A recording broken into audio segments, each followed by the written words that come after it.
Des clés, des barreaux, la promiscuité, l'ambiance d'une maison d'arrêt. Ces photos en noir et blanc ont été prises à Colmar, mais elles pourraient provenir d'Orléans.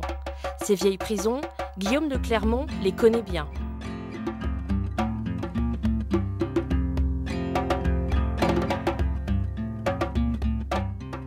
Des lieux qui sont sales et tristes, dans lesquels la promiscuité est très forte, dans lesquels souvent on a des locaux insalubres et donc des conditions de vie très dures pour les détenus.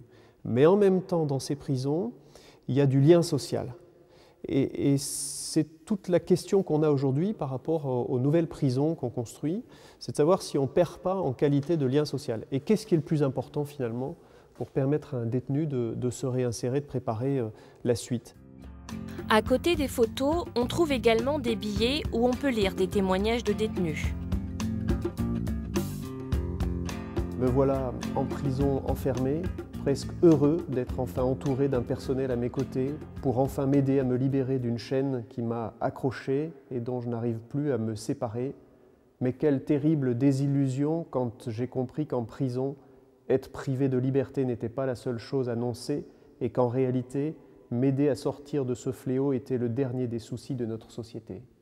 Ça me touche parce que c'est un texte qui s'intitule « Paradoxe ». C'est le paradoxe d'un homme qui, d'une certaine manière, est libéré d'être enfin en prison, entouré, accompagné, et en même temps plein de désillusions quant à la finalité de sa peine.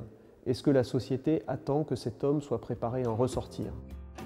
Nous permettre d'aller à la rencontre de ces hommes détenus, découvrir leur part d'humanité et ainsi faire tomber les murs entre la maison d'arrêt et la société, voilà l'objectif de cette exposition proposée par le Temple d'Orléans.